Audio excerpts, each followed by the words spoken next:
So what we're going to do today is split this hive. So that's my go-to method. As the bees do get more crowded in the hive, that becomes the trigger for the hive to swarm, which is the natural way bees split themselves. Now for you as a beekeeper, you're better off getting ahead of the curve, taking the split so you get to keep those bees. And if you don't want another hive, then somebody else surely will. We're going to do a walkaway split and leave the bees to raise a new queen. And that simply means we want eggs in both hives, or at least in the hive without the queen. So here we are inside the hive, ready to do some beekeeping. I might remove this roof. So what you need to do to be prepared is a complete setup without the super.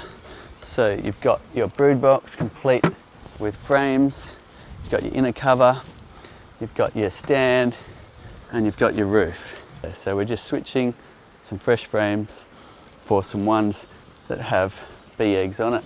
Okay, what I'm looking for is some nice brood. So there's some nice brood there, and that's capped brood, meaning all of those bees will emerge out of their cells soon and become worker bees in the new hive. So this is a nice frame to be putting across, and I'm also looking for some bee eggs down the cells. Now they look like a tiny little grain of rice or a tiny little ant egg in the very bottom of the cell. I'm seeing very young larvae there, just perhaps a day old, in their royal jelly milk. I've got eggs as well. Beautiful. So this is a great frame to move across. I'm going to leave the bees on it. I'm going to have a quick scan for the queen. So I'd rather leave her in the parent colony. Lots of brood there.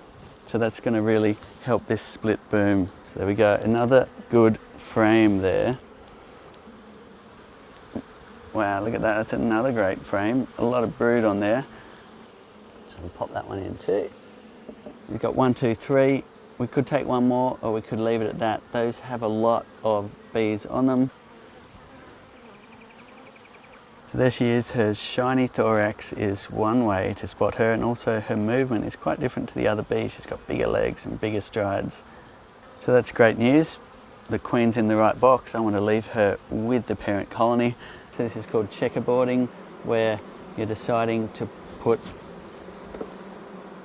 a frame in between the other frame.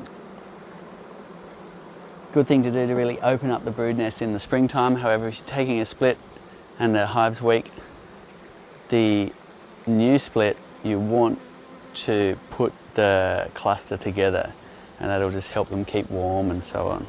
So what we're going to do is shake some bees into here, shake some nurse bees. So we've got a lot of bees in this little hive here. As said earlier, we're going to move this hive away. So we want to take some of those nurse bees, and a high percentage of them will stay in that hive, and that will help it get started.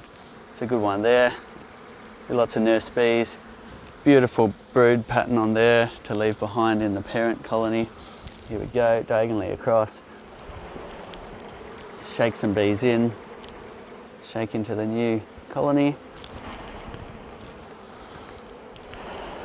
There we go. Okay, beautiful. Let's put the hives back together. There's a gap there. You really want to close those gaps and put the excess space on either side. Perfect. Okay, that's it there. Now, bearing in mind, you want to make sure you're level in the sideways direction if you've got naturally drawn comb, so that they hang it nice and straight and not acrossways onto the neighbouring frame.